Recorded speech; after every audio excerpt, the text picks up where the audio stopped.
concepto de tamizaje y su utilidad en la clínica médica. Yo no sé si ustedes están cumpliendo las recomendaciones que le di el primer día de clase, que siempre vengan a clase con el programa de la materia, es decir, los temas que estamos llevando en esta primera unidad, para que no se pierdan.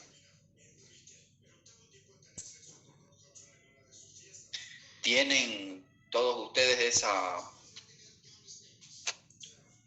el contenido de esta unidad, esa hoja que tenían que haberla copiado?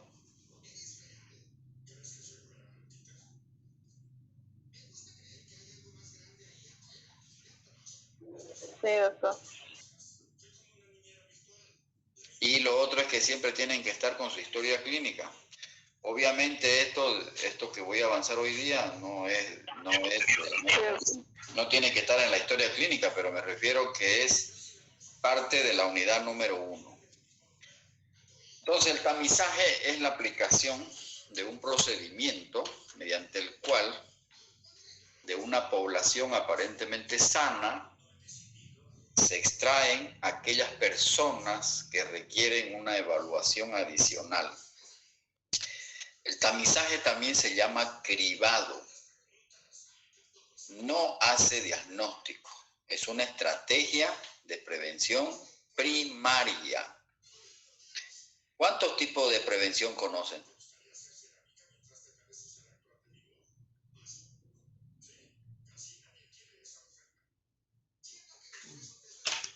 ¿Alguien me puede decir?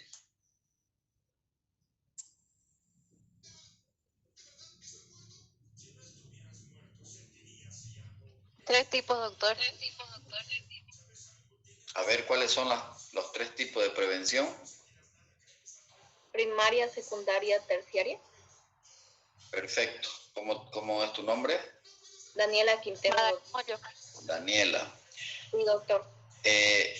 Voy a citar 2 enfermedades. A ver, van a anotar ustedes en un cuaderno 2 enfermedades. En relación a estas 2 enfermedades para la próxima clase, es decir, para mañana, ustedes me van a decir cómo aplican la estrategia de prevención primaria, secundaria y terciaria, o mejor dicho,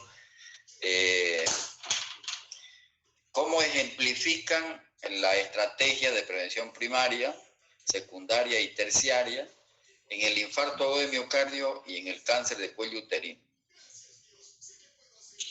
¿Entienden la pregunta o no?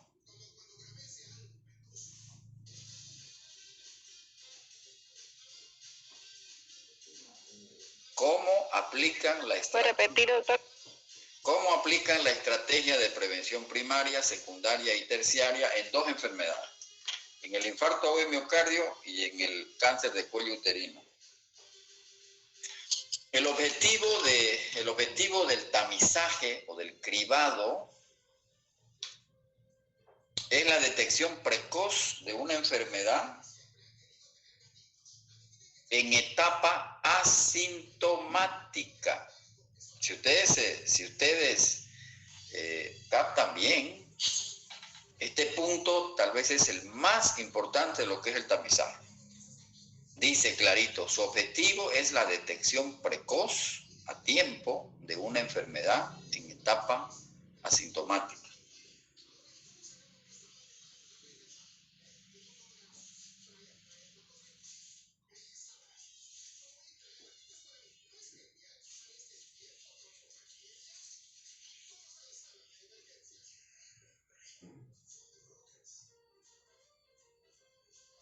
Lo ideal es que los médicos, ¿cuál es? ¿Cuál es la meta final del médico? Curar la enfermedad del paciente. No siempre se puede curar. Hay enfermedades que son incurables. El cáncer es incurable. Entonces, mantenerlo estable el paciente. No siempre es posible eso.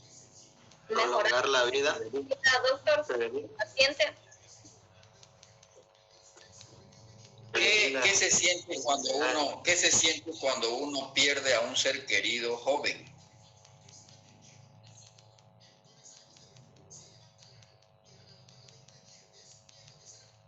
Triste.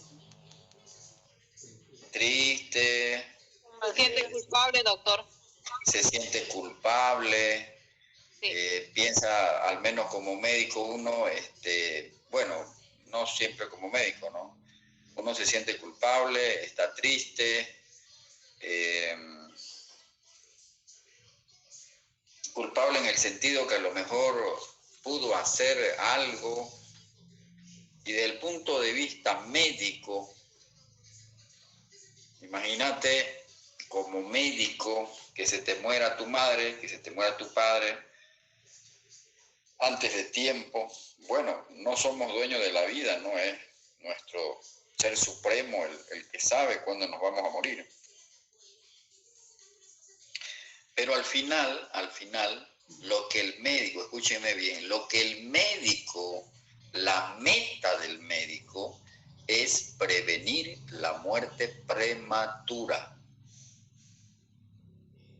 ¿Acaso no se están dando cuenta que esta peste desdichada que se llama coronavirus nos está causando tanto luto? ¿Y por qué? ¿Por qué nos causa tanto luto? Porque hay gente que la está matando a edades tan tempranas y uno dice, pero no es posible que se la lleve a mi madre, a mi padre, a mi hermana, a mi hermano, a mi amigo, a mi amiga, tan joven. Entonces uno lo siente, ¿no es verdad?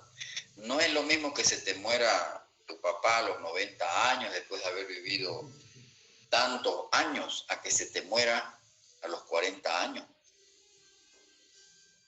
Entonces, el médico, la meta del médico es prevenir la muerte prematura. Todo el resto que ustedes quieran ponerle adorno está bien, que se sienta mejor, que vuelva a su trabajo, que esté estable, que no tenga síntomas, ya, bueno, perfecto.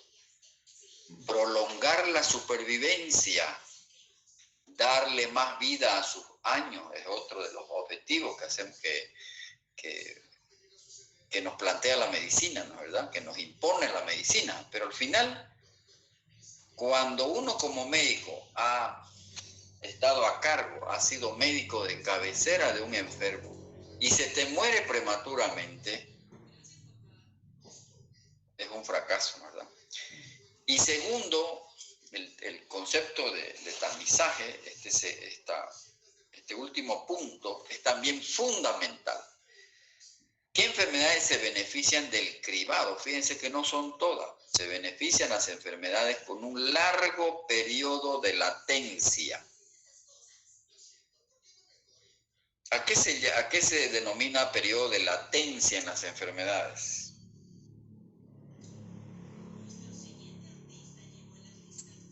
Doctor, el periodo de latencia es cuando una vez que se introduce la infección a la persona hasta el momento que aparecen los primeros síntomas de esa infección. ¿Cuánto es el periodo de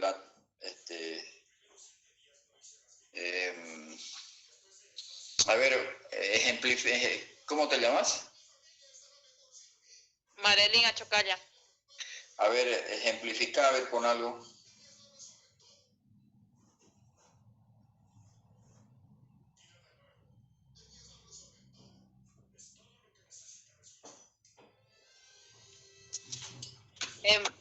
Por ejemplo, de la malaria, por ejemplo, doctor, como es causado por el mosquito y eso, el mosquito, digamos, te pica y te introduce, digamos, las formas a mastigote, promastigote, ya te lo introduce todo eso y ya se hace el procedimiento del parásito, todo eso.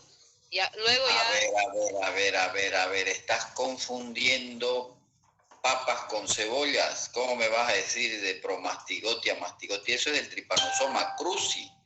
Eso no es del Plasmodium. Estás confundiendo. ¿Te ubicas? Sí.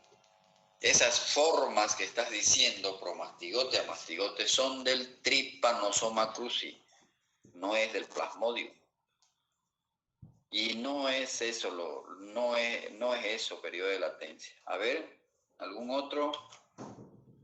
Una enfermedad que no se manifiesta. Un ejemplo de periodo largo de latencia. Chagas. ¿Qué es esa? ¿Qué es esa bulla? ¿Qué es esa bulla? No dejan, pero digan. Mucha bulla, jóvenes.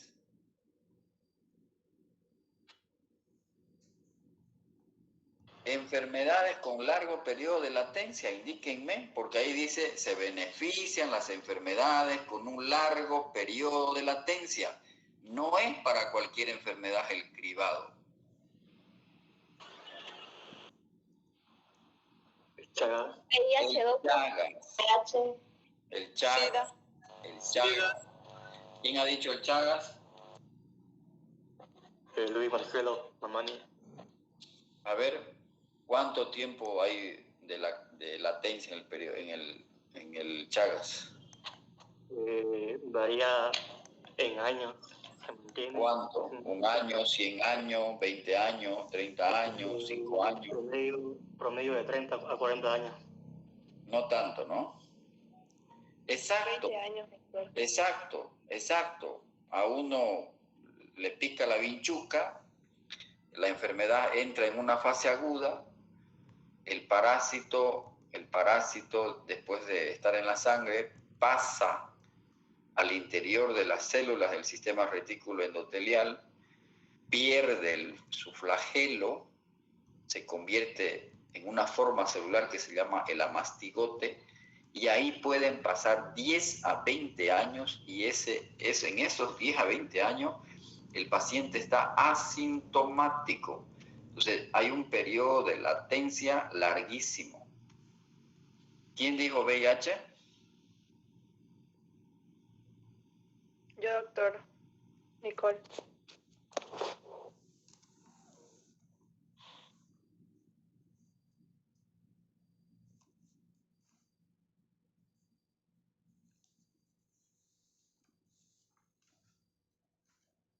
Una enfermedad de latencia largo. El VIH es otro ejemplo clásico, tiene un periodo de latencia largo. ¿Cómo se llama el paciente que está serológicamente positivo, pero está asintomático? ¿Cómo se llama ese paciente? ¿Cómo le llamamos a ese paciente? PBBS. PBBS, ¿no? ¿Verdad? Paciente que vive con el virus del SIDA. Él es un infectado, pero no está enfermo, porque el término enfermo es cuando ya uno presenta síntomas, ¿no? ¿Verdad? Entonces, yo estoy serológicamente positivo porque me han hecho una prueba y salí positivo, no puedo donar sangre. Si tengo relaciones sexuales, pues voy a contagiar, voy a infectarme, ¿verdad? Entonces, periodo de latencia largo. Ok, vamos avanzando. Condiciones para su realización del cribado. La enfermedad debe ser tratable o controlable. El diagnóstico temprano, la finalidad del cribado es que el diagnóstico temprano mejore el resultado. Precisamente para eso se hace. Si no mejoraría el resultado, no tendría razón de ser de hacer un tamizaje de una enfermedad. El diagnóstico definitivo debe ser posible. La enfermedad debe ser relativamente prevalente. Entonces, estas características son importantes a la hora del tamizaje. Los criterios de tamizaje, o sea, para que una prueba cumpla los criterios de que es una prueba de cribado o de tamizaje, es que sea un test válido, o sea, que tiene que estar validado por organismos, por instituciones, por organismos. El procedimiento debiera ser simple, es aceptado, es decir, está probado científicamente que es útil hacerlo. Debe ser inofensivo, es decir, que no cause daño, que se le pueda hacer seguimiento, y el costo debiera ser razonable, es decir, no tiene sentido que una prueba sea demasiado cara, porque eso va a ser inaccesible a la población. Entonces, estas características tiene que tener el tamizaje. Este término tamizaje está está en el libro de Medicina Interna de Harrison, entonces pueden leerlo. También ustedes van a encontrar una serie de artículos de tamizaje. Yo voy esta noche a mostrarle algunas pruebas que son ejemplos de tamizaje que les va a servir en su práctica.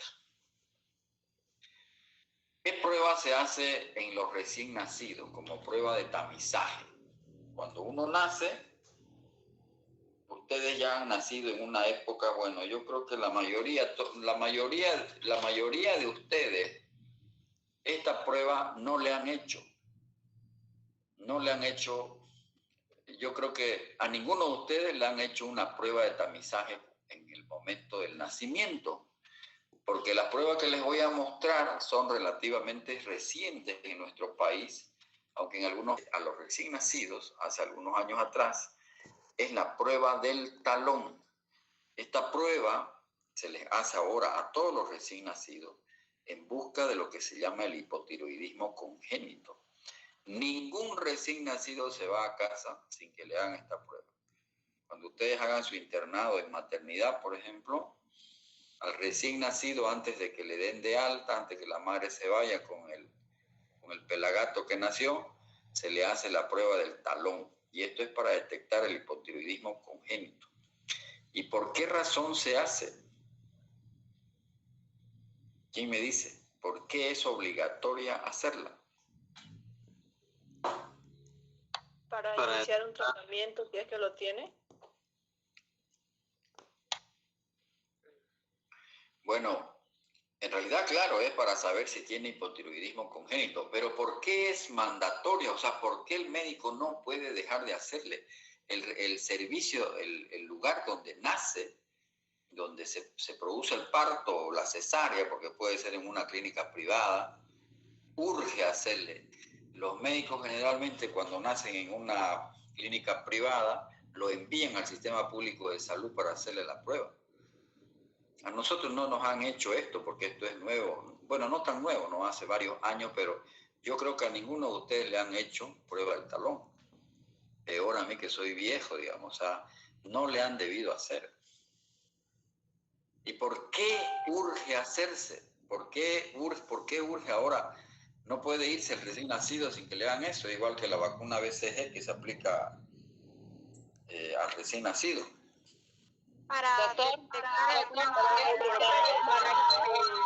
Uy, qué tanta bulla. Para la detención precoz de enfermedades metabólicas. ¿Cómo enfermedad metabólica? El hipotiroidismo congénito es específico esto. Doctor, esta prueba de talón se hace sí o sí para, como si tiene el niño hipotiroidismo, todavía puede hacer tratamiento y así poder detectar y que haga tratamiento.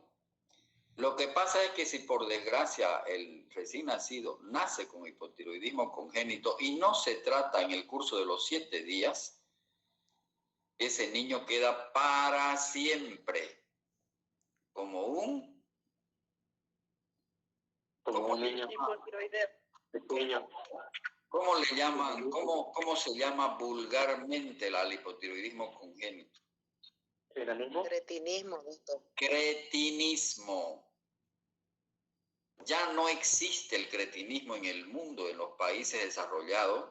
Encontrar a un cretino te dan premio. Miles de dólares te dan por encontrar un cretino. Pero en países pobres, todavía existe esta enfermedad. Si no se trata en el curso de los 7 días de vida, ese niño queda cretino para toda la vida. Aquí en Montero, ¿no ve? Los que han nacido acá en Montero, los que son de acá del norte cruceño, acá hay un personaje típico, característico de que el pobre nació con un hipotiroidismo congénito. ¿Qué se llama ese personaje?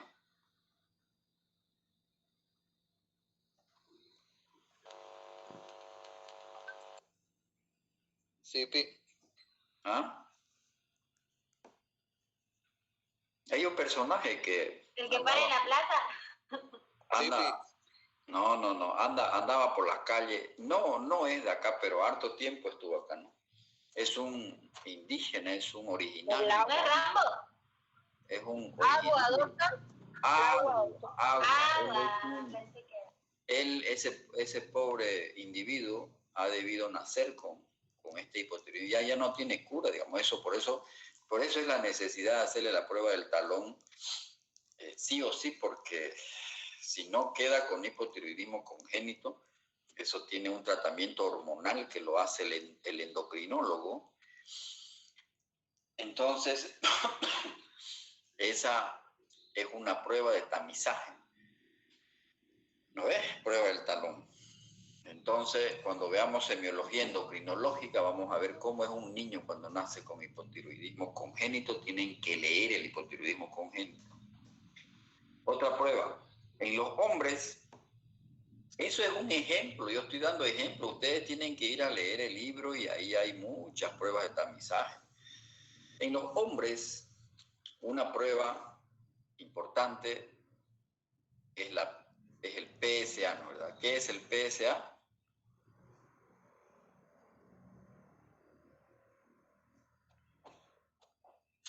Pucha, que ustedes me decepcionan. Antígeno serológico prostático. Me decepcionan, ustedes no participan, parece que estuviéramos hablando de términos, pero sí eso es, salen en los periódicos, salen noticias, campañas que hacen. Doctor, el PSA es para detectar la próstata. ¿Pero qué se llama esa prueba? Ahí está la prueba, ¿no? El PSA. Antígeno prostático específico. Tiempo real. Exacto, esto es Made in English.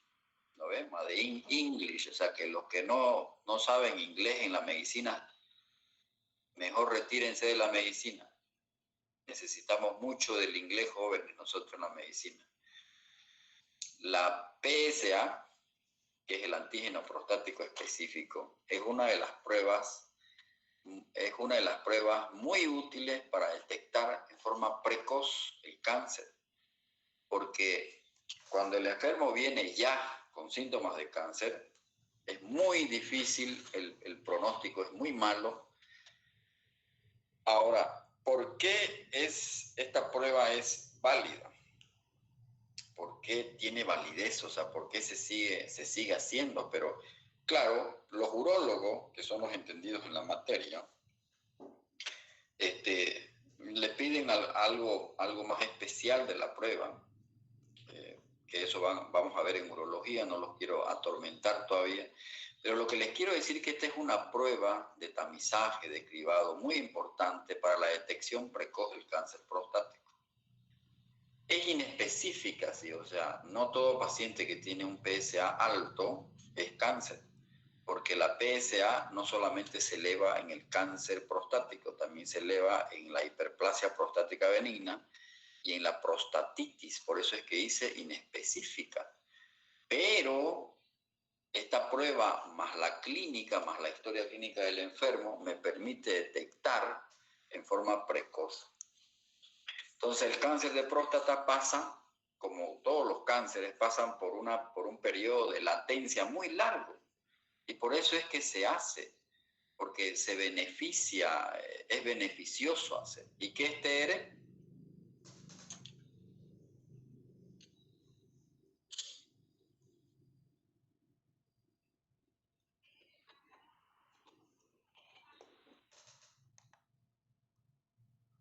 ¿Qué es TR? ¿Es tacto rectal, doctor? Tacto rectal es otra prueba que los urólogos le hacen a los hombres, porque el palpar la próstata a través de un tacto rectal es muy sensible. Es decir, el urólogo puede notar el agrandamiento ya de la próstata. Por lo tanto, es otra prueba importantísima. Entonces, la tarea para ustedes, a partir de qué edad los hombres debieran hacerse una PSA o un tacto rectal.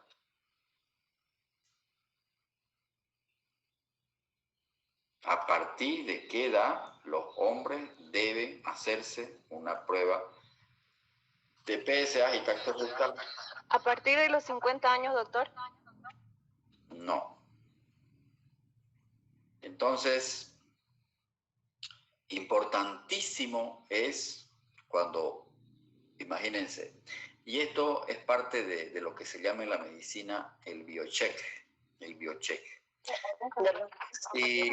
Si un hombre de 50 años en Estados Unidos va a un hospital por algún problema, ustedes saben que en Estados Unidos no hay inequidad social. O sea, allá la salud es gratuita, toda la gente tiene derecho a tener salud. La percepción que tiene el gringo es muy diferente a la percepción que tenemos los países latinos, sobre todo los bolivianos. Para el gringo, para Estados Unidos, lo ve al individuo como útil para la sociedad, es decir, lo cuida, lo protege, porque no le sirve a la persona enferma, ¿no es verdad? Porque si se enferma en Estados Unidos le cuesta mucha plata al Estado. Entonces la sociedad, el sistema de salud lo protege al ser humano. No es como acá, ¿no es verdad? Mientras más enfermo esté, mejor, ¿no es verdad? Entonces, retomando el ejemplo, si una persona en Estados Unidos, un hombre va de 50 años, qué sé yo, por diarrea, ¿ustedes creen que le hacen PSA? Si va por diarrea nomás. Le pueden hacer, ¿saben por qué? Sí. Le pueden hacer porque es parte de un biocheck. O sea, aprovechan. ¿Usted se ha hecho una PSA? Le preguntan. No. Entonces lo meten a la prueba. O lo programan. O lo combinan a que tiene que hacerse. Para que ese pobre hombre a los 60 años, a los 70 años, ya no esté internado por un cáncer de próstata. Entonces eso es parte del biocheck. Cuando usted está en la consulta privada y viene un hombre de 50 años a hacerse un chequeo, ¿no ve? No le va a pedir pues prueba del talón, ¿no es verdad? Si es una prueba de cribado que detecta en forma precoz la enfermedad, pero ¿para qué le va a servir hacerle una prueba del talón, no ve? Usted tiene que pedirle una prueba para detectar alguna enfermedad de acuerdo a su edad. En cambio, si le viene una mujer de 48 años, ¿qué prueba le va a pedir? Papa Nicolau. Un Papa Nicolau, porque lo más probable, la principal causa de muerte dentro del cáncer es el cáncer de cervix.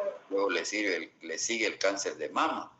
Entonces eso es parte del biocheck. Cuando ustedes tengan enfermos que vienen, cuando salgan de médico de aquí unos 10 años, cuando venga un paciente a hacerse un chequeo, usted tiene que adecuar qué prueba le va a pedir de acuerdo a su edad y de acuerdo a los síntomas que tenga el enfermo.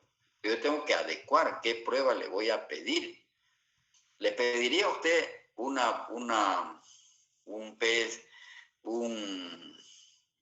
PSA a un hombre que viene de 90 años? Está asintomático. No, porque ya yo creo que ha pasado la edad. Porque si haya sido un cáncer prostático ya se haya muerto. También eso tiene que saber usted hasta cuándo le va a pedir. Entonces los hombres, la PSA y el tacto rectal, son dos pruebas de tamizaje de cribado muy importantes para el diagnóstico precoz del cáncer prostático.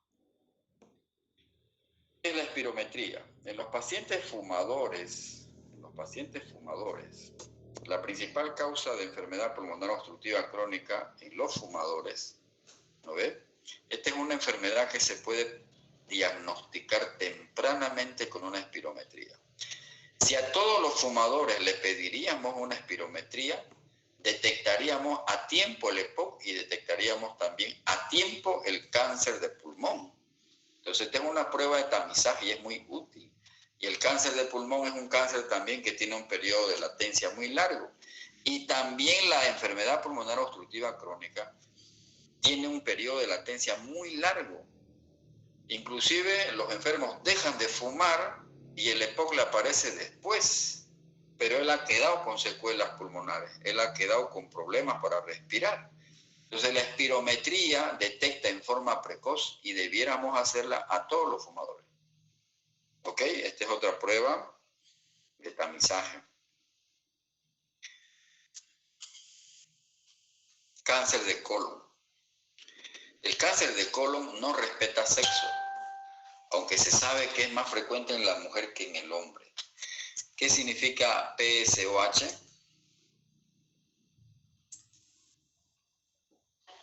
Prueba de sangre oculta en heces, doctor. ¿Cómo se llama usted? Eliana Morales. Eliana Morales, correcto. Esta prueba es barata, sencilla, y debieran hacerse las mujeres y los hombres, porque es menos invasiva que la colonoscopía. La colonoscopía la hace un gastroenterólogo y no es para nada atractivo, o sea, es una prueba muy molesta hacerse una colonoscopía. En Estados Unidos, como le digo, también en otros países primermundistas, a los hombres y a las mujeres le empiezan a hacer, ¿a qué edad? Es la pregunta para mañana. Ahí está el detalle. ¿A qué edad yo debo pedir estas pruebas? Yo le estoy dando el nombre de la prueba y ustedes tienen que leer porque el docente es un guía. Yo no le voy a transmitir todo mi cerebro a ustedes. No le puedo transmitir, no ve todo lo que está en mi disco duro. No le puedo transmitir eso porque si no, eso sería una transferencia nada más. Ustedes tienen que procesar información, porque cuando uno procesa la información, se retiene mejor. Entonces, ustedes tienen que revisar, tienen que leer a qué edad se le debe pedir una PSOH o una colonoscopía al hombre o a la mujer. Hay una edad a la que uno le debe pedir para el diagnóstico precoz, porque el cáncer de colon es mortal. Y el periodo de latencia sí es largo. Es un periodo largo de latencia. Ok. Doctor, ¿Es esto acá? Sí. Se debe pedir, doctor, a los pacientes mayores de 50 años para arriba. Bueno, no está mal, pero hay que precisar algunas cosas. ¿En qué pacientes debe hacérsele a edades más tempranas? Entonces, lo importante es que ustedes sepan que estas pruebas son de cribado, de tamizaje, y lo ideal es que uno, como lo más importante es la medicina preventiva, lo ideal es que uno, cuando no es de la especialidad, digamos, si yo no soy gastroenterólogo y el paciente viene con sospecha de síntomas de un cáncer de colon o tiene historia familiar, debiera yo derivarlo al gastroenterólogo para que él proceda a hacer estos estudios, ¿no es verdad? Y beneficiarlo al paciente. El electrocardiograma, ¿no es verdad?, permite detectar esta arritmia. Esta arritmia es la más frecuente que afecta al corazón y está asociada a embolia cerebral. Y debiéramos pedirla a partir de los 40 años, a todos. O, con mayor selectividad, a aquellos enfermos, obesos, hipertensos, fumadores, o que tienen historia familiar de cardiopatía. Lo cierto es que hay muchos enfermos que debutan con una embolia cerebral sin saber que tenían esta arritmia. Esta arritmia es peligrosísima para la embolia cerebral. Es la principal causa de embolia cerebral. Entonces, fíjense que estas pruebas nos ayudan mucho y ese es el problema. Los médicos no la pedimos, en parte porque no la conocemos. Y lo importante es solicitarle las pruebas porque uno puede detectar a tiempo. El test de esfuerzo, o el test ergométrico se llama, es una prueba muy importante hacerle a aquellos pacientes que tienen factores de riesgo cardiovascular, que son fundamentalmente 4. La hipertensión, la diabetes, el consumo de tabaco y la dislipidemia. Esta prueba me va a permitir detectar en forma temprana qué pacientes están en riesgo de sufrir un infarto agudo de miocardio y morirse por un infarto. Pero El problema es que esta prueba no está siempre accesible en los hospitales. O sea, la mayor parte de las veces es el paciente el que tiene que pagarse y esta prueba cuesta unos 100 a 200 dólares. Entonces, pero es tan útil porque si yo tengo un enfermo, por ejemplo, de 50 años que es diabético y viene con mucha sospecha de tener dolores en el pecho, él le dice a uno, le dice al paciente, mi padre se murió de un infarto. Entonces es un paciente candidato para hacer el test de esfuerzo porque las enfermedades cardiovasculares se heredan. Entonces, si yo le hago un test de esfuerzo, voy a detectar a tiempo y voy a adoptar una terapéutica preventiva para que no se llegue a infartar, ¿verdad? Entonces, eso es en relación a los hombres. En las mujeres, ¿qué pruebas de tamizaje conocen en las mujeres?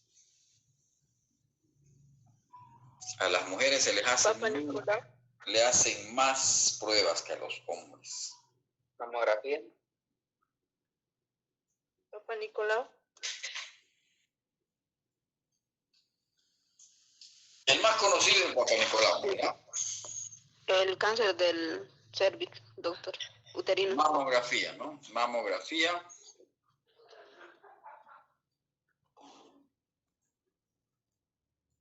Mamografía. ¿A partir de qué edad se debe pedir mamografía en las mujeres? A partir de los 40 años. Levanten la mano los que tienen su mamá viva. Hartos, pues yo creo que más de la mitad, ¿no? ¿Verdad?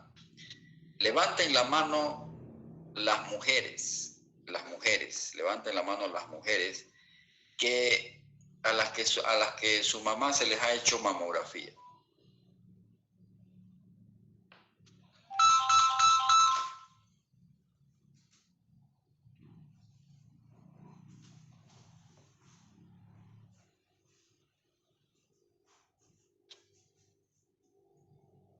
A ver, ¿hay alguna de ustedes que le ha pedido mamografía a su mamá o su médico le haya pedido? A mi mamá le pidieron ¿Qué edad tiene tu mamá? 52 años. Ya. ¿Cómo te llamas? Gladys Vaca. Ya.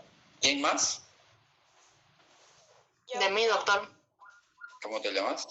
Alejandra Paz, ¿Qué edad tiene tu mamá? 54 años. ¿Quién más? Yo, doctor. ¿Cómo te llamas? Esther. Esther.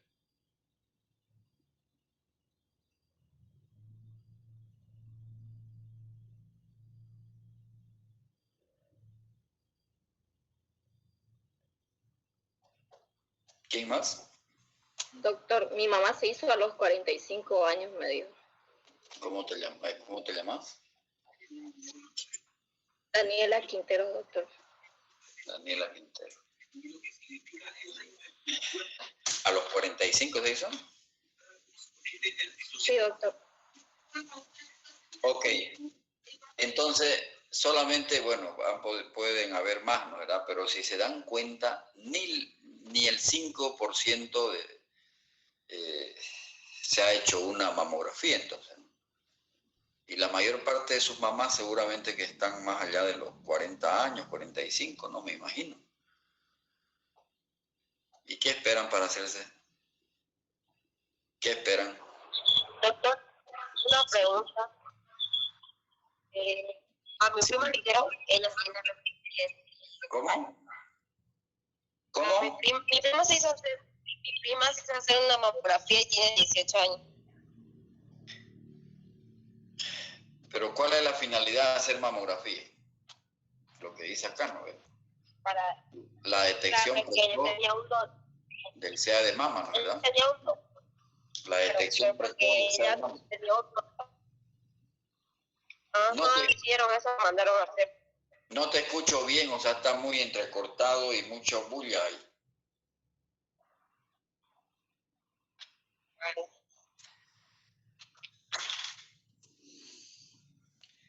Es decir, las mamografías, el ginecólogo la indica para detección precoz del SEA de mama, ¿no? ¿Verdad? Para eso se pide, porque es un estudio de cribado. Y el objetivo es el mismo que cualquier prueba de cribado, detección precoz de una enfermedad en su etapa asintomática, ¿no? Esa es la finalidad de la prueba, ¿no? ¿Verdad? ¿Cuál es el principal factor de riesgo para un CA de mama? ¿Antecedentes familiares? No, ¿Golpe? no.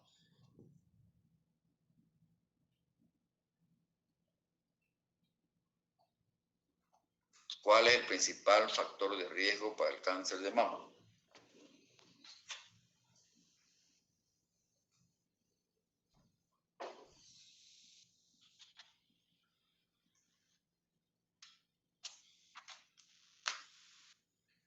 La mala alimentación. Nada que ver. La obesidad. La edad. Es un factor de riesgo la obesidad, pero no es el principal. Si usted dice obesidad, si usted dice obesidad, imagínese, el 30% de la población de Montero tiene obesidad. Hay más mujeres obesas que hombres. Si fuera la obesidad un factor de riesgo importante, ya tuviéramos mucho cáncer de mama. Doctor, ¿La edad o la genética, doctor? La edad. El A ver. tabaquismo, doctor. ¿Será que es tarde hacerle una mamografía? Si ustedes tienen alguna de sus mamás o alguna de sus tías o su abuela y tiene 65 años, ¿se justifica hacerle una mamografía?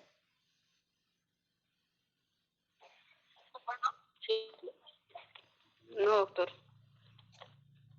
Ahí está el detalle, jóvenes. Ahí estás, jóvenes estudiantes, tienen que leer, No esperen llegar a 5º año para llevar ginecología y recién enterarse que el cáncer de mama mata, que el cáncer de mama se asocia a obesidad.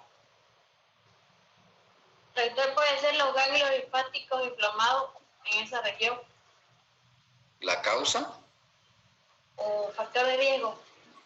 Nada que ver, nada que ver. Antecedentes familiares, Sí, doctor, por la madre. Sí, doctor. Mayormente las mujeres que tienen sus hijos y no dan de chupar o no dan de lactar a sus bebés, se dice que puede adquirirlo el cáncer de mama porque no hay una estimulación. Entonces tienen que leer un poco del cáncer de mama, no esperen llegar a 5º año para llevar ginecología y que le enseñen. No hay eso, jóvenes. Si uno espera... Evidentemente sí, está inevitable. Doctor, qué bueno. Doctor, ser una madre nulípara, o sea, ser una persona nulípara, ¿puede ser? Eso. ¿Cómo se llama usted? Carola Hinojosa. Carola Hinojosa. Uno de los factores de riesgo más asociado al cáncer de mama es la nuliparidad.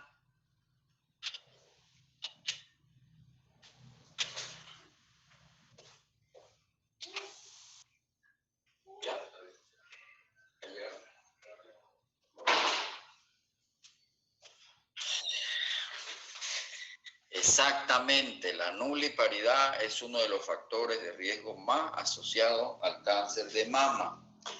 Por esa razón, las que no tienen hijos, desde esta noche empiezan a ponerse a programar para tener hijos. Mentira. Entonces, hay muchos factores de riesgo asociados al cáncer de mama. Uno de los más importantes es la nuliparidad. Todos los otros que ustedes han mencionado son importantes y están asociados. Obesidad, historia familiar, importantísimo, historia familiar.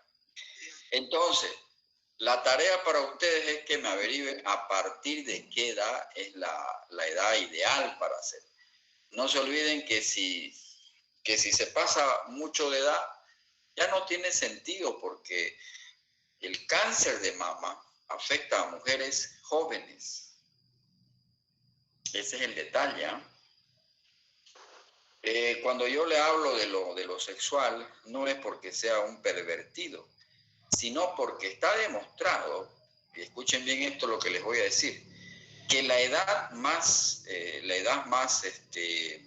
aconsejable para tener hijos es entre los 18 y los 25. Tener antes tiene riesgo. Tener después tiene riesgo. ¿No, verdad? Esa es la edad que la ciencia ha demostrado que es la edad propicia. Por eso es que la nuliparidad está muy asociada, igual que la poliquistosis ovárica, porque la obesidad está muy asociada a la poliquistosis ovárica. La joven que tiene muchos quistes en el ovario, peor cuando se asocia a alteraciones menstruales, porque es habitual que la poliquistosis ovárica se acompañe de amenorrea, de esterilidad. Una de las causas de esterilidad es la poliquistosis ovárica. Y eso hay que hacer tratamiento porque pueden haber problemas a futuro. Eso lo vamos a ver en semiología endocrinológica.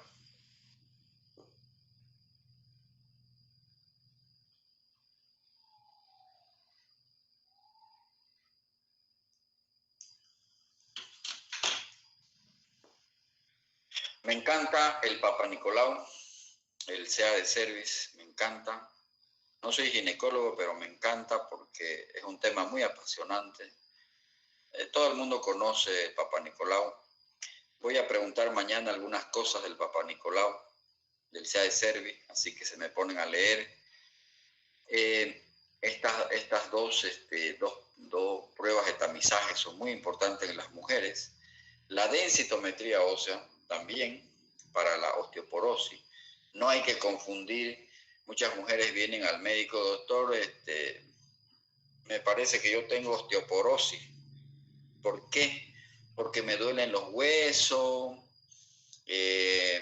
mi calcio en mi sangre ha salido bajo. Nada que ver eso con la osteoporosis. La osteoporosis es una enfermedad que es de dos tipos, primaria y secundaria.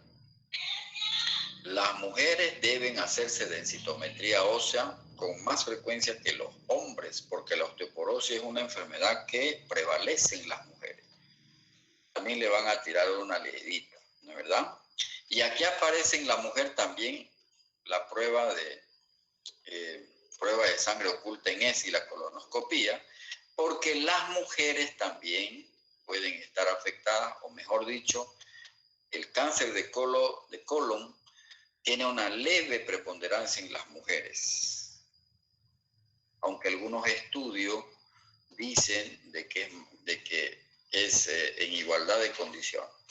Obviamente también las mujeres pueden tener esta arritmia y por eso se aconseja más allá de los 40 años y sobre todo las mujeres que tienen factores de riesgo. Lo propio el test de esfuerzo. ¿Por qué? Porque el infarto agudo de miocardio, si bien es más frecuente en los hombres, pero las que más se mueren son las mujeres.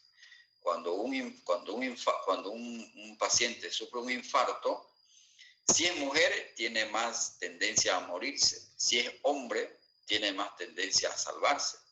Aunque eso dependerá del diagnóstico precoz, del tratamiento. Lo cierto es que el infarto es más frecuente en los hombres, pero son las mujeres las que más se mueren.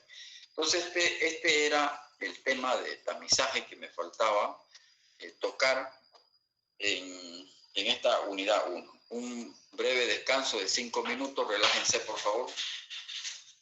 La tarea para mañana, ustedes me revisan esas enfermedades que hemos analizado. Las preguntas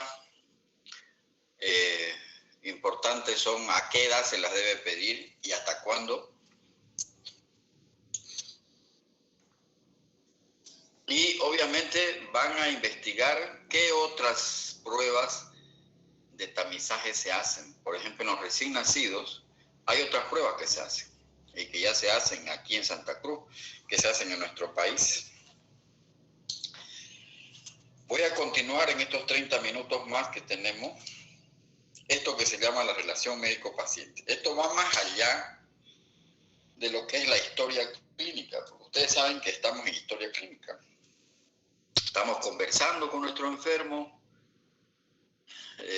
después de que conversamos, dentro de esos 15 minutos, que obviamente en una atención privada, usted puede tomar el tiempo que sea necesario, ¿no es? Con su enfermo puede estar 1 hora, 2 horas dialogando con su enfermo.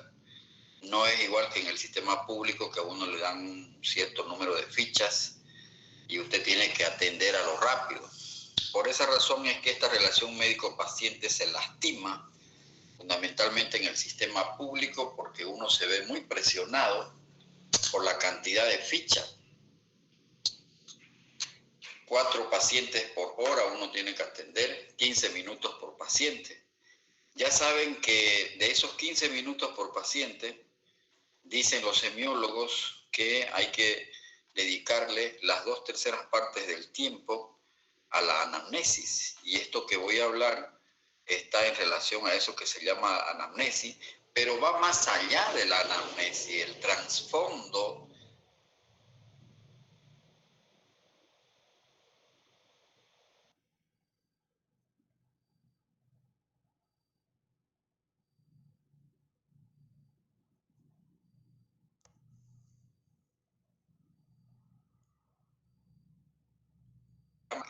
que de dónde tiene que estar. Los pacientes estamos ante una relación asistencial donde una persona necesita ayuda y la otra persona, que es el médico en sí, está capacitada y tiene el encargo social de dársela. O sea, a nosotros los médicos nos han encargado, a través de cuando uno hace el juramento, ese juramento que es una sentencia ética, nosotros tenemos que brindarle esa ayuda al enfermo, ¿no? ¿Verdad? Cuando ustedes terminen su carrera dentro de unos 10 años y salgan de médico para ejercer la medicina, en el acto de graduación van a juramentar lo que Hipócrates decía, ¿no? ¿Verdad? El juramento hipocrático. Entonces, esta relación médico-paciente es la interacción que se establece entre el médico y el paciente durante el curso de la enfermedad. Es una relación interpersonal, de tipo profesional, porque usted es un profesional, ¿verdad?, que sirve de base a la gestión de salud.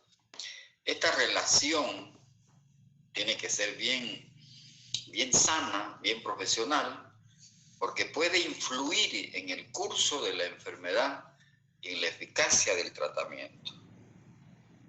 Hay que cuidar mucho esta relación médico-paciente, jóvenes. Cuando esta relación médico-paciente en una primera consulta con un enfermo se lastima, los enfermos no vuelven a la consulta y eso repercute negativamente en su posición como médico. Y aquí estamos, los médicos estamos avasallados por la ciencia. Este es el defecto que tiene la ciencia. Fíjense que la balanza, es decir,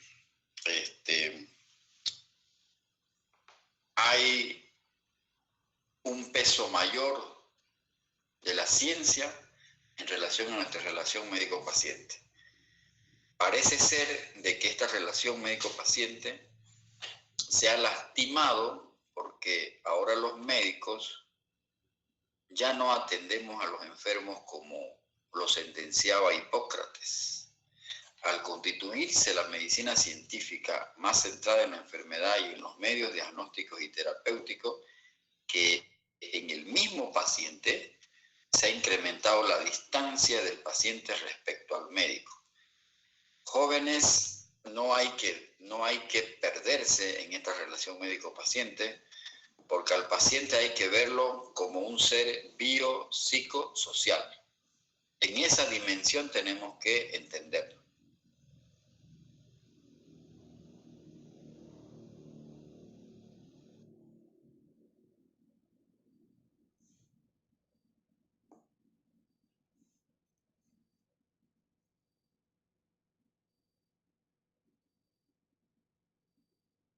ha ido con hace los años paciente. ¿No ve? Eso hace muchos años ya se ha... la OMS mucho lo observó. ¿Me están escuchando bien? Sí, doctor.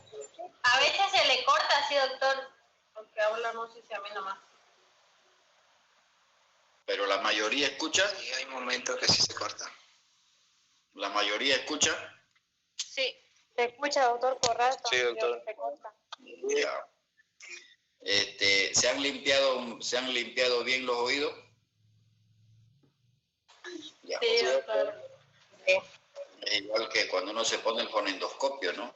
Muchas veces el estudiante no escucha nada. Claro, si tiene un tarugo de cerumen ahí no va a escuchar nada, ¿no? Entonces, esta relación médico-paciente es un ejemplo vivo de eso que se llama comunicación. Fíjense que la comunicación es verbal y no verbal, ¿no es verdad? En esto de la comunicación, la importancia de la comunicación, hay que tener mucho cuidado. No es correcto cuando un enfermo viene a la consulta médica, ¿ya? Si se van a dar cuenta, seguramente lo han experimentado ustedes mismos o con su padre, su madre, cuando han ido al médico. ¿Y qué pasa? Han llevado a su mamá al médico, ¿ya? Su mamá, vamos a dar un ejemplo. Su mamá está con dolor de cabeza, llega al médico, el médico empieza la anamnesis, después termina la anamnesis, échese a la cama, señora, se echa a la cama la paciente y el médico le toma la presión y está en 180, 110, muy alto. Y el médico hace un gesto como de gravedad, como transmitiéndole gravedad. Eso no debe hacerse. O cuando uno ve un examen uno y, por ejemplo, en un examen de orina está viendo que la mujer está perdiendo mucha sangre.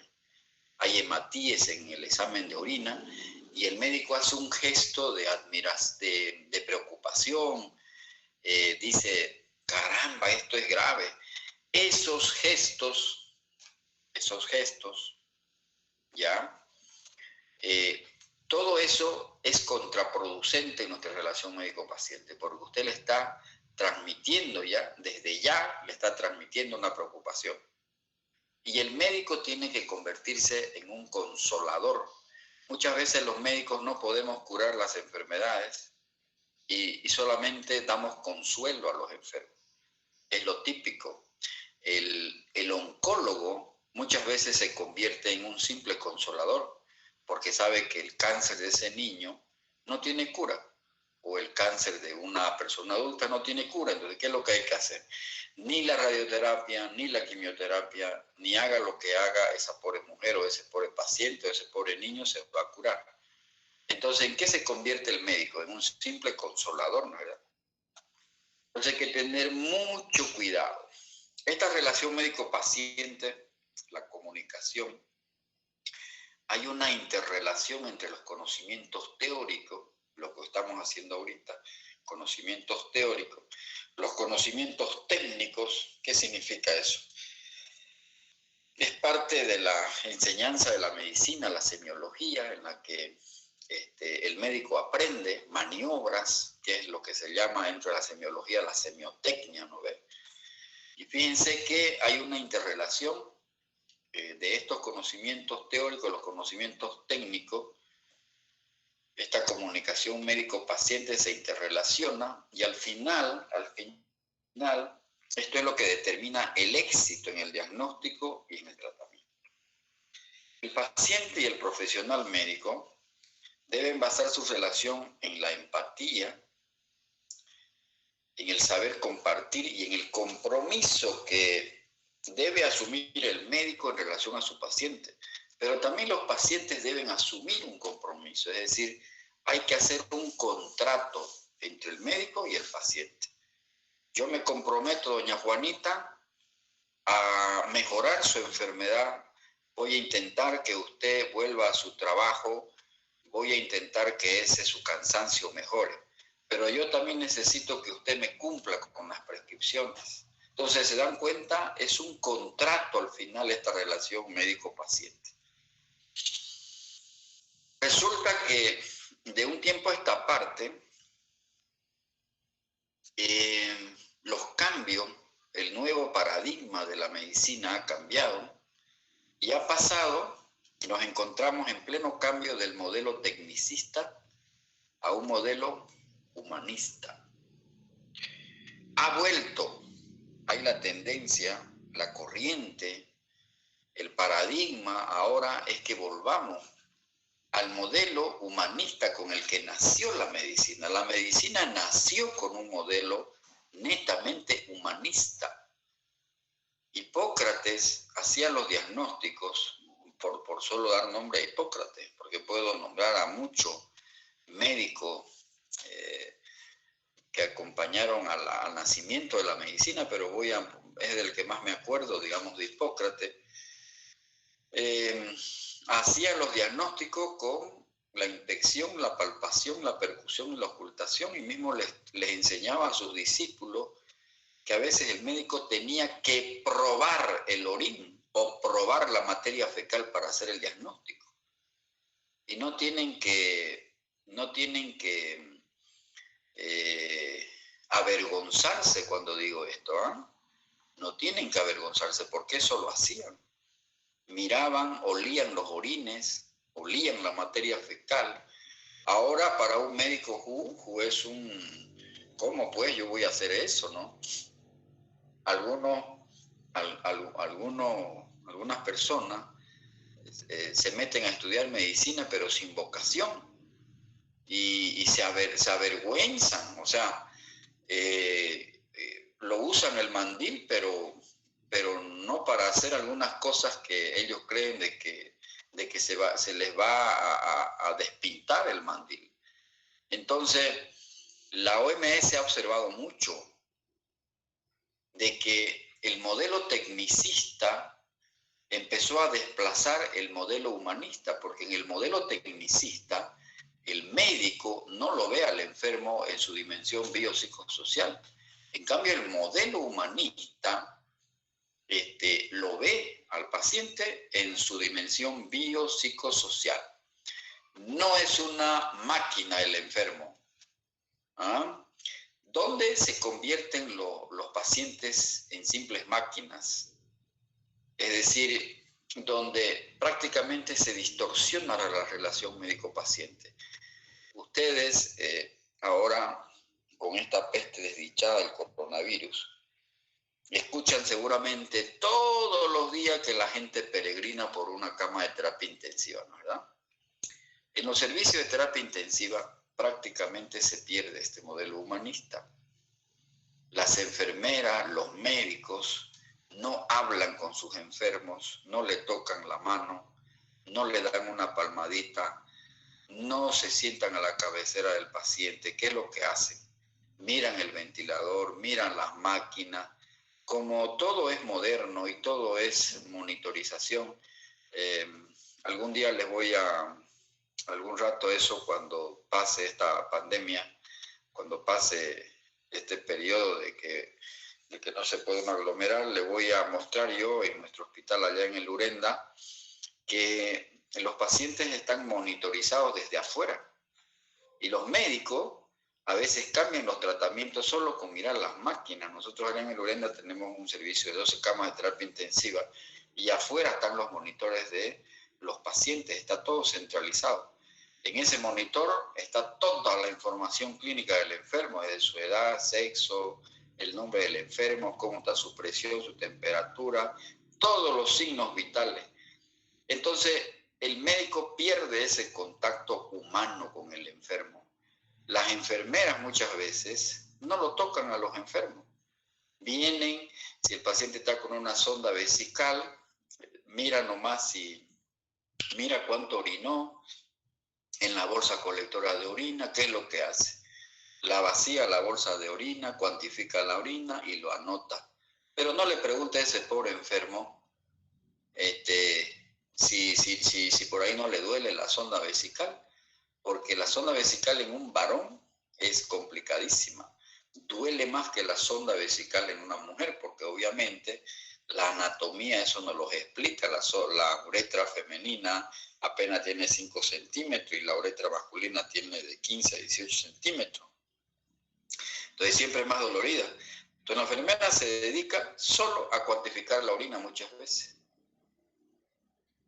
¿Cómo sabe el corazón cómo está? No se pone el fonendoscopio porque como lo tiene todo monitorizado, todo está en una pantalla, está con los electrodos, está cableado el enfermo. Parece una central de la CRE el enfermo, ¿no es verdad? Está lleno de cables. El paciente está cableado. Y lo peor de todo es que como está sedado, no hay cómo contactarse con los enfermos. Por eso es que se pierde el modelo humanista. Y eso lo siente el enfermo. Lo siente el enfermo.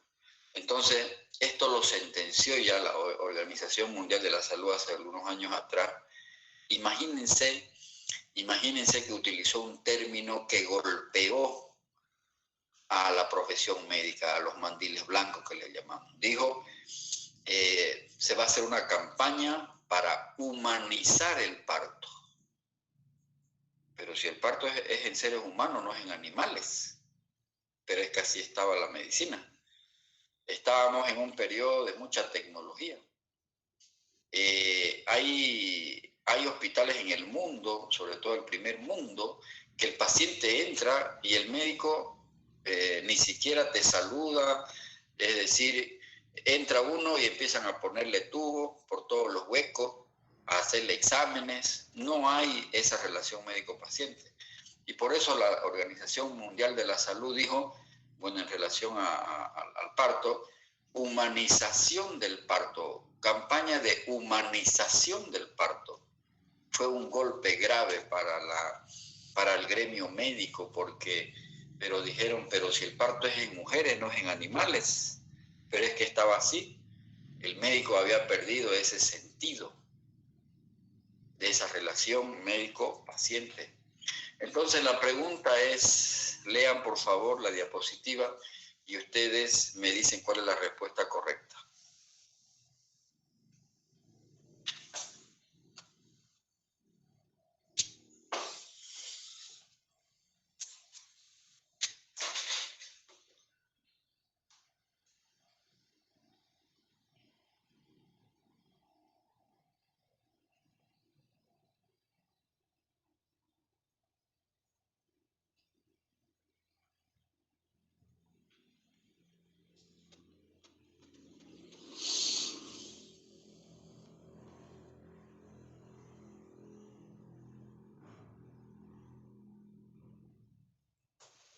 ¿Están ahí o ya se fueron?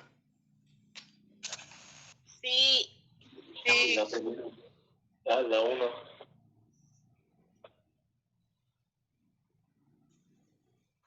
Doctor, El segundo, es la doctor. empresa científica como un componente humanístico. ¿Es la primera o la segunda opción? O sea, lo correcto, ¿cuál es la primera o la segunda opción? La 1. La segunda opción, doctor. Segunda. La primera. La segunda. La segunda. La primera. La segunda. Es la primera, pues. Sí, La medicina es una empresa humanística con un componente científico, no al revés. Sí, en la primera todo. Es la primera, esa es la principal concepción que uno debe tener. Hay que sobreponer, o sea, tiene que estar encima el sentido humanístico y por debajo lo científico, no al revés. La ciencia es la ciencia. Sin la ciencia, la medicina haya seguido atrasada, ¿no es verdad?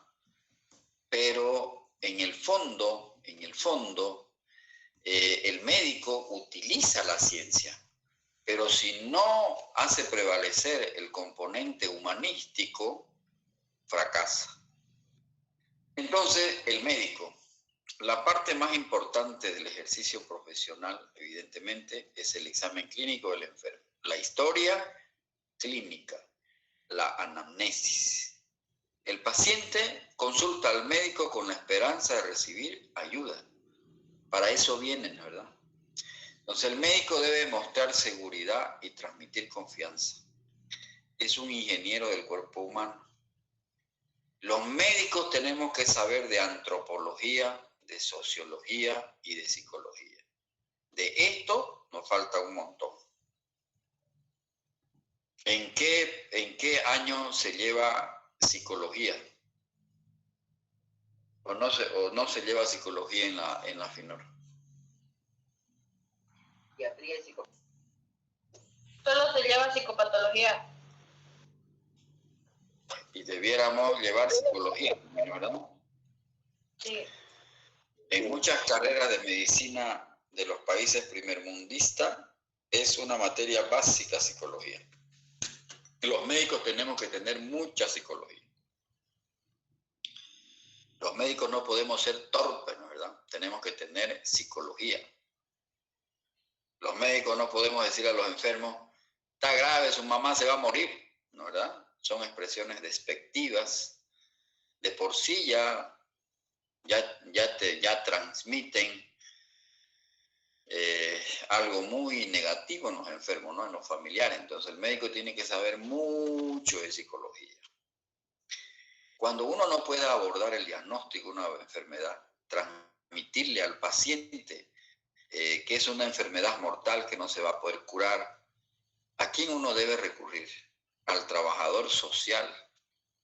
Ellos sí estudian psicología y ellos le deben ayudar al médico para transmitirle.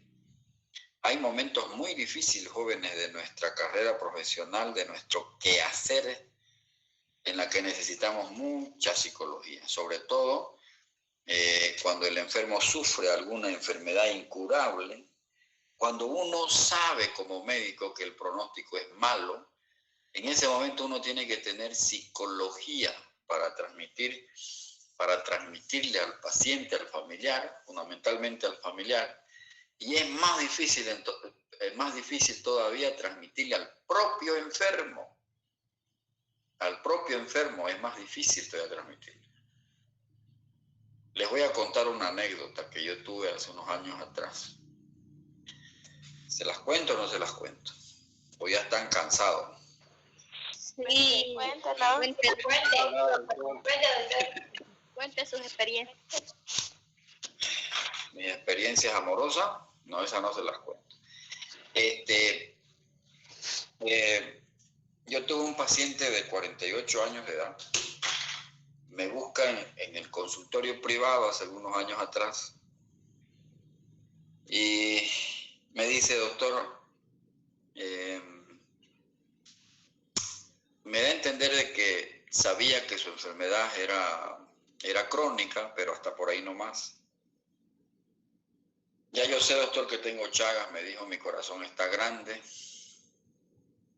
Y he estado en Cochabamba, he estado en La Paz, he viajado por todos lados, me dijo. He estado con muchos cardiólogos, me dijo, en el país. Inclusive estuve en Buenos Aires, he estado en la Argentina, en Chile. Y bueno, me han dicho que mi enfermedad es crónica, que tengo que tomar remedios. Y en eso estoy, doctor.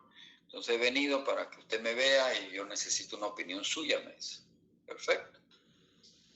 Era un paciente de Cochabamba que vivía acá en Montero. Tenía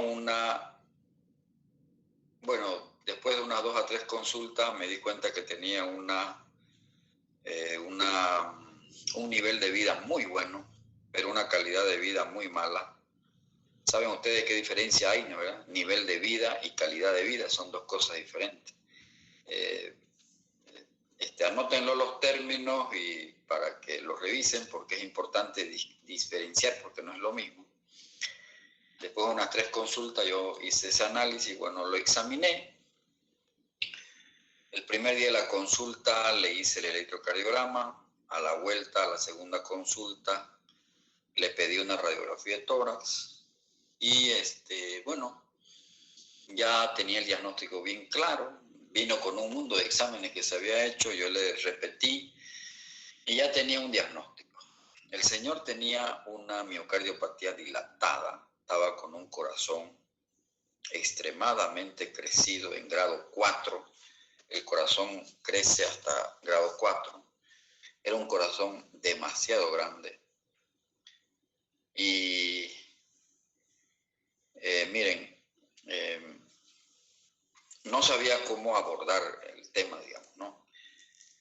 Hay unos factores que se llaman, en la medicina tenemos los scores, que hemos hablado, ¿verdad? Hay scores de diagnóstico, hay scores de pronóstico y hay unos scores de tratamiento. Los más frecuentes son los de diagnóstico y los de pronóstico. En la cardiopatía chagásica hay varios scores. Hay un score que es el más utilizado en cardiopatía chagásica para predecir el pronóstico. Entonces, hay una serie de variables y cuando yo apliqué el score más utilizado para la cardiopatía chagásica, él estaba con un score muy malo. Es decir, yo tenía que transmitirle que su enfermedad en cualquier momento lo iba a matar. Esa es la parte más difícil, joven, para el médico. El otro momento muy difícil para el médico es cuando usted está de guardia y se le muere un enfermo y tiene que abordar la muerte, tiene que decirle al paciente, al familiar, que su familiar falleció. Esa etapa de la información de que el paciente falleció es bien complicada. Y más complicada todavía es cuando el paciente, por ejemplo, en una cirugía entra bien y sale muerto del quirófano. Esa es otra que les voy a comentar también otra historia en relación a eso. Entonces, abordar la muerte es muy complicado. Entonces, cuando yo hice el score de mi paciente, me salía un score pronóstico muy malo.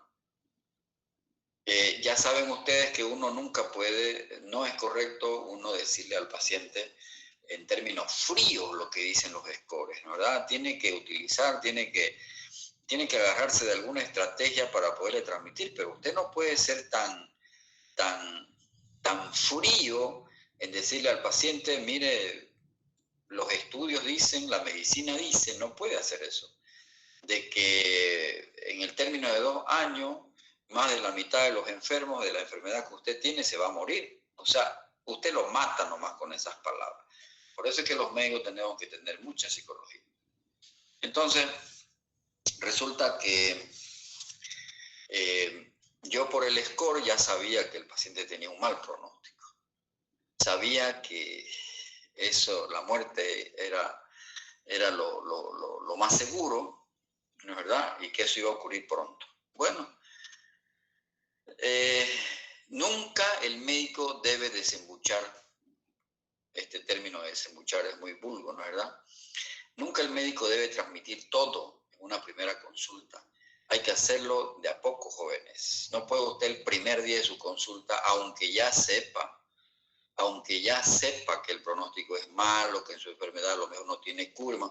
Nunca, no es conveniente, lo dicen los expertos, yo soy un simple vendeambaiba, lo dicen los expertos que uno tiene que tener psicología, uno tiene que no decírselo el primer día, de a poco hay que ir transmitiéndole, porque el paciente necesita madurar la idea. El paciente tiene que asimilar lo que el médico le va a decir. Entonces yo con este hombre estuve unos días, no me acuerdo bien, pero estaba unos 15 días en algunos, es decir, él venía porque no estaba bien. El asunto es que un día de esos le dije al Señor, ya, es decir, lo que les voy a decir a lo mejor ustedes no me van a entender. Un día le dije al Señor, me dice él, doctor, ¿será que yo puedo curarme? Me dice. Fue la pregunta más difícil que me costó respondérsela. Al final le dije, mire, la única posibilidad para usted es hacerle un trasplante cardíaco, le dije. No hay otra posibilidad, le dije. Eso es la única alternativa para usted, le digo. Y no me responde al rato, la piensa el Señor. Y me dice, ¿y eso dónde me lo pueden hacer, doctor? Mire, miren jóvenes, para él fue una novedad O sea, al parecer, si yo le creí de que él había ido al exterior, es muy raro que allá no le hayan dicho que necesitaba un trasplante cardíaco, ¿no es verdad? La medicina en Chile es muy avanzada, más que en la Argentina.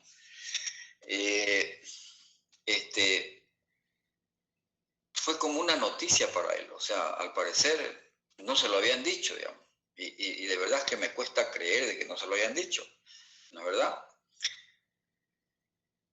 Pero puede ocurrir, jóvenes. A veces el médico le pone muy poco interés en la enfermedad del paciente. Eso nunca se haga así. Usted tiene que demostrar que usted está interesado en la enfermedad de su enfermo, porque si el paciente nota que a usted no le interesa su enfermedad, no vuelve a la consulta, jóvenes. Aunque sea, a veces hay que decirle a los enfermos, mire, voy a leer su caso. De verdad que hay cosas que no las tengo claras, la voy a leer. Eso le da tranquilidad al enfermo porque usted le está demostrando de que está interesado en su enfermedad. Entonces yo le digo, mire, le dije, el trasplante cardíaco todavía en nuestro país no se ha realizado. En nuestro país hubo un solo trasplante hace muchos años atrás en Cochabamba, hecho por un cirujano famoso en Cochabamba, el doctor Barrenechea. Hizo un primer trasplante.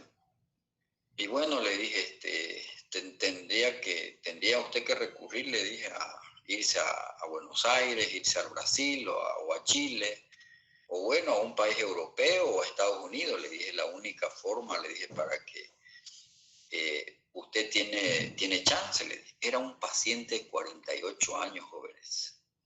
48 años. Díganme si no tiene mucha vida por delante todavía, que obviamente, pues no es joven. Entonces, la única opción es esa.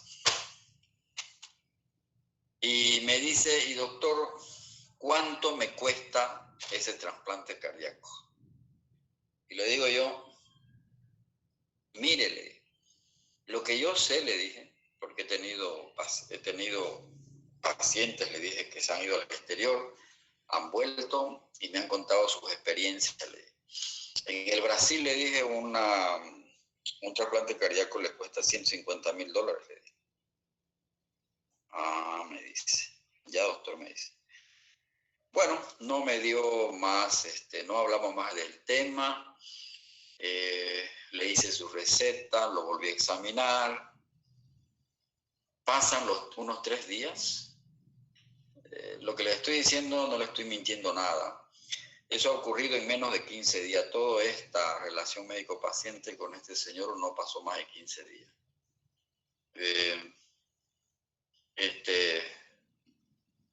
A los 3 días creo que volvió.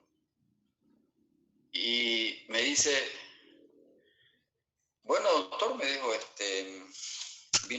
vino solo. Nunca lo acompañaba nadie. Me dijo,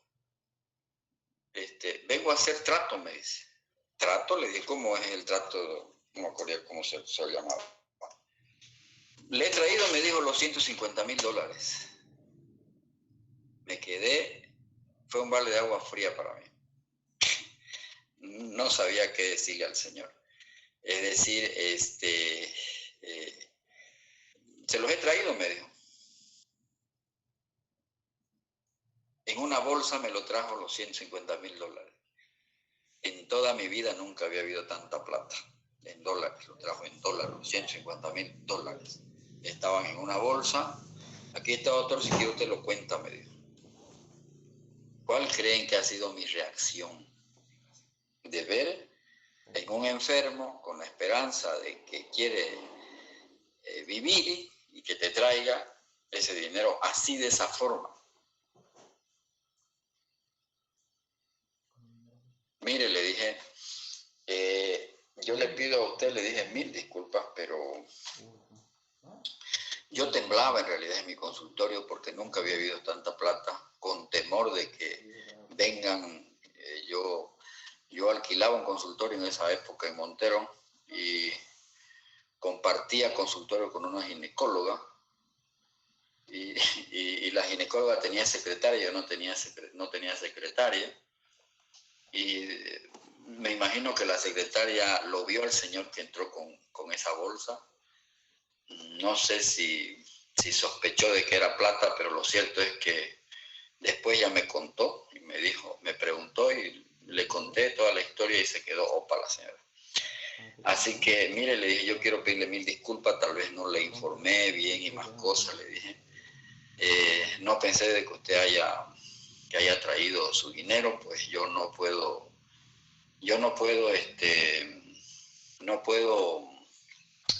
darle una solución en este momento. Le dije, le puedo colaborar, orientar, pero más de eso no puedo hacer otra cosa. Ya, doctor, no se preocupe, me dijo. De todas maneras, yo lo voy a volver a llamar, me dijo. Como le digo, yo lo tengo el dinero y podemos, yo voy a hacer lo que usted me diga. Pasaron unos días y en esa época yo compraba todos los días el periódico, El Norte. Cuando lo veo a mi enfermo en el necrológico, había fallecido. Era un hombre que tenía un nivel de vida altísimo, una movilidad de primera, vivía a media cuadra de la plaza, tenía hijos en el exterior estudiando, la esposa, o sea, esto me entero después yo, la esposa viajaba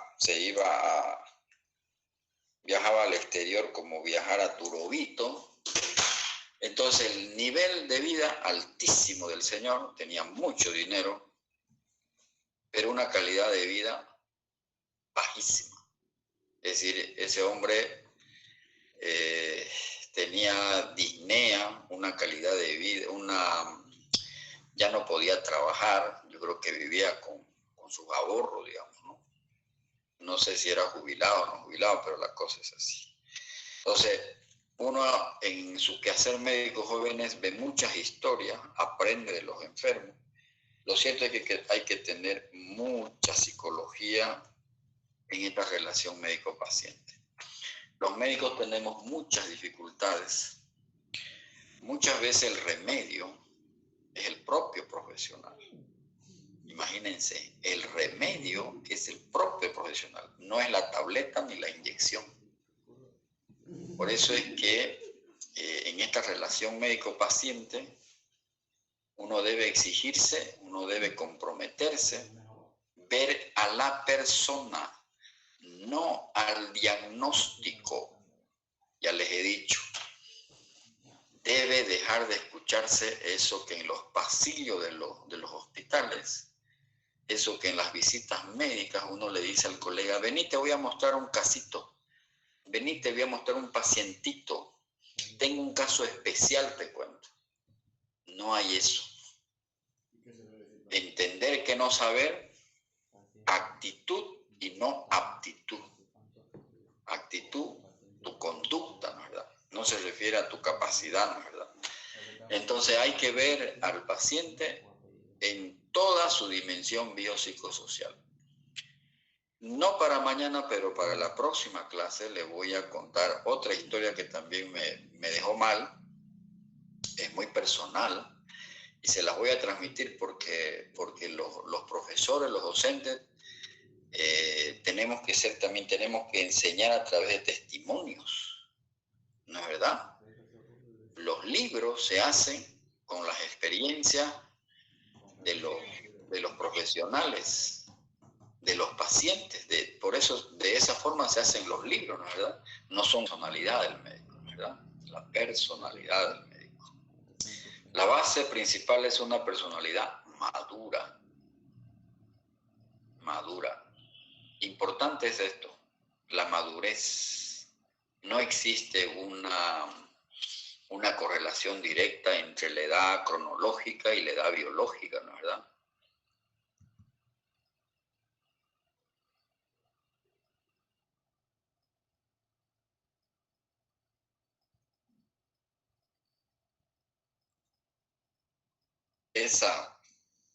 empatía, esa alegría es fundamental.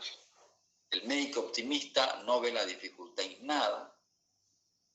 Falta de precaución para él no es algo que le preocupa. Pronostica evolución favorable para todos los casos. Importante es ser optimista. Importante es tener una positiva. Realmente los médicos, por ejemplo, oncólogos, que están en contacto con enfermos que ellos saben que el paciente con un cáncer que tiene un mal pronóstico, aún así mantiene una actitud optimista.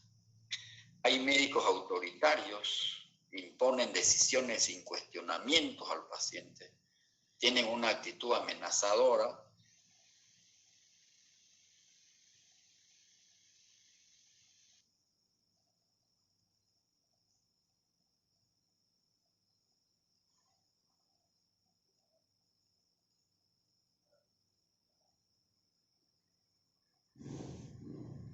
De conducta médica.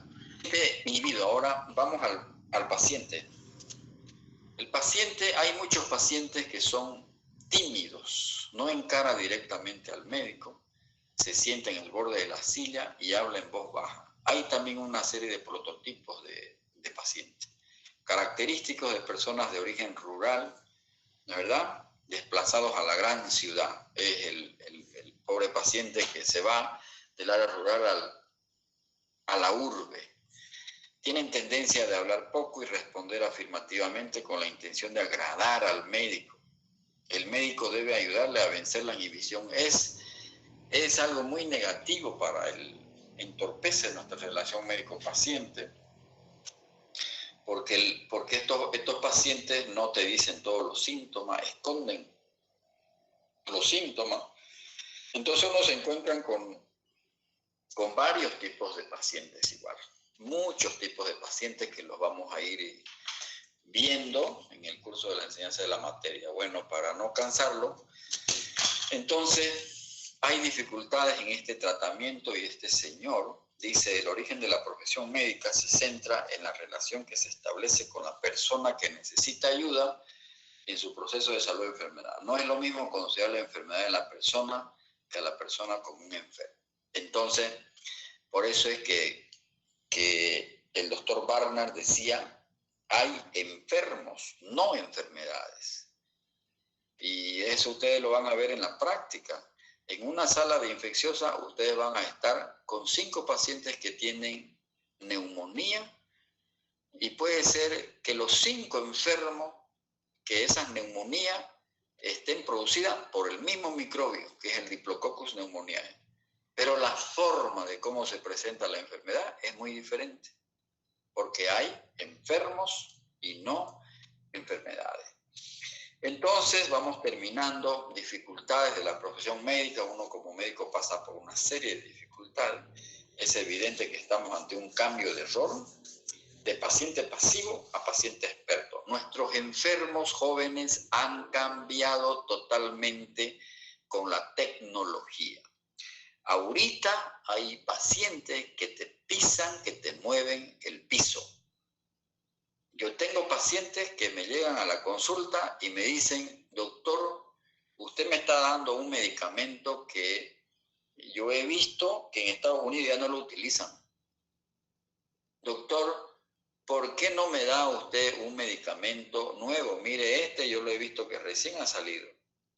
Entonces, jóvenes, nuestros enfermos ya no son los de antes. Yo aprendí medicina hace 50 años. Es muy diferente a la medicina de hoy, de estos tiempos, jóvenes.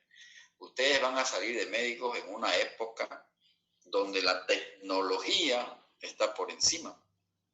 Pero no se olviden que al paciente hay que verlo como un ser biopsicosocial. Pero no podemos dejar de lado la tecnología. Estamos frente a una sociedad de la información, el conocimiento de sus derechos, y hay una democratización de la atención, ¿no es verdad? Cada vez hay más enfermos que en las que se garantiza la atención. Hay enfermos que vos le das la receta y ese mismo rato ellos averiguan qué producto le estás dando. Yo he tenido pacientes que han vuelto a mi consulta y me han dicho, doctor, usted me dio un medicamento que me producía alergia y usted no me preguntó si yo tenía alergia a este producto. Entonces, no los consideren a los pacientes ignorantes. Por más que el paciente venga de un área rural, hay que considerar al enfermo con el derecho de ser bien informados, jóvenes. Y esto fue lo que la OMS nos golpeó cuando dijo, vamos a humanizar el parto. ¿Por qué la medicina tanto se ha deshumanizado? Los profesionales médicos han perdido la imagen humanista que los identificó con el modelo hipocrático, ¿no es verdad? Hipócrates enseñó medicina con un sentido humanista. Exigente proceso de selección durante los estudios de medicina, con énfasis exclusivo en los conocimientos científicos y técnicos. Es lo que les decía hace rato, ¿no es verdad? La aparatología, se perdió esa relación médico-paciente, se puso por debajo el sentido humanístico y por encima la ciencia, y no es así. Escasa o deficiente formación humanística durante la carrera médica, no nos enseñan esto, en nuestras carreras no nos enseñan. La relación médico-paciente basada en aspectos comerciales, en una creciente desconfianza de parte del paciente. Esta peste desdichada, ¿verdad?, el coronavirus, ha desmantelado cómo lo comercial, cómo la medicina se ha vuelto mercantilista. Los médicos nos hemos vuelto mercantilistas, ¿no es verdad? Un mea culpa, ¿no es verdad? Un mea culpa para los médicos. Prioridad del mercantilismo en la atención de salud. Avidez por el estatus social en desmedro de la calidad humana del rol médico. Muchos médicos estudian medicina solamente por ostentar un estatus social, o sea, por subir su estatus social. Y para que ustedes sepan, nuestra profesión médica en nuestro país está totalmente desmoronada. Ser médico en el país ahorita, usted tiene que tener una posición tiene que posicionarse en la medicina, en su sociedad, para que la sociedad lo considere y valore su rol de médico. Pero realmente nuestra profesión ha caído, mucho ha caído. Si damos ejemplos en países vecinos, es increíble la diferencia. El principal profesional en el Brasil es el médico. El médico está por encima. En segundo lugar está el odontólogo, ¿no es verdad? Entonces, en otros países, Chile, por ejemplo, valora mucho a sus profesionales, mucho valora. En nuestro país, nomás nuestra carrera está muy lastimada, está nuestra profesión médica, jóvenes. Y hay muchas causas para eso. Entonces, esta sabiduría,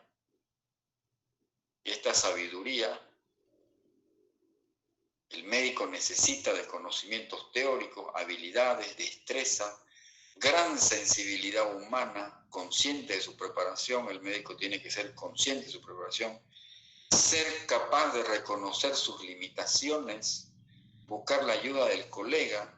El médico tiene 2 sentencias.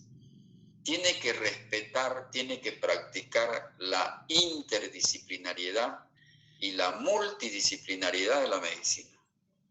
No somos dueños de la verdad los médicos. tenemos que saber respetar. No somos dueños de la verdad los médicos. Los médicos especialistas cometemos muchas veces un error grande, porque vemos a la medicina, vemos a la profesión médica por un tubo. Nos olvidamos de que el paciente, el cardiólogo se dedica a ver el corazón, el neumólogo de ver los pulmones y se pierde en el contexto. Entonces uno tiene que buscar la ayuda. Uno tiene que respetar la interdisciplinariedad y la multidisciplinaridad de la medicina. Hay que respetar al paciente a través de actitudes, de palabras, gestos y tonos de voz adecuados. La presentación pulcra del médico. Y voy a dejar una pregunta para mañana. ¿Por qué los médicos utilizan mandil blanco?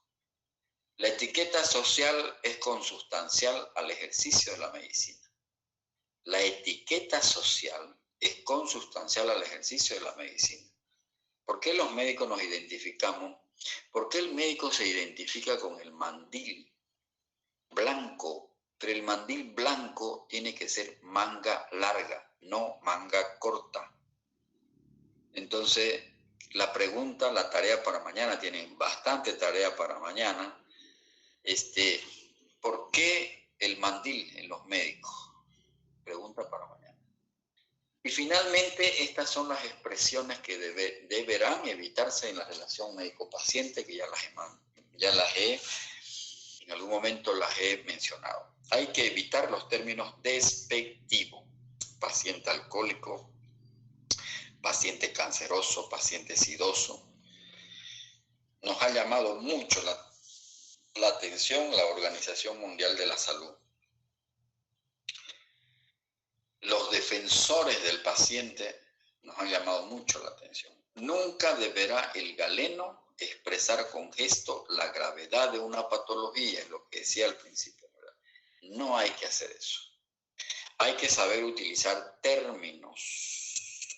En vez de infarto agudo de miocardio, cuando uno está pasando visita, es mejor decir IAM, porque si usted le dice que el paciente está con un infarto agudo de miocardio, pues imagínense lo negativo que va a repercutir. El cáncer se debe manejar con este término, SA. En vez de decir reo, que es despectivo, un paciente privado de libertad. Hay que abandonar esto. No se estudian casos, se los debe identificar por su identidad y en toda su dimensión biopsicosocial. Tampoco se deben utilizar adjetivos. Mi pacientito, el gordito, el peloncito, el panzoncito, hay que evitar. Todavía ustedes van a cuando pasen visita, cuando están haciendo su internado, todavía los médicos utilizamos muchos términos despectivos. Entonces eso es muy negativo, jóvenes. ¿Okay? Entonces con esto hemos terminado dos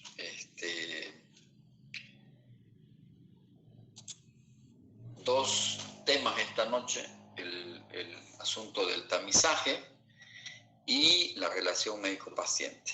¿Alguna pregunta tiene?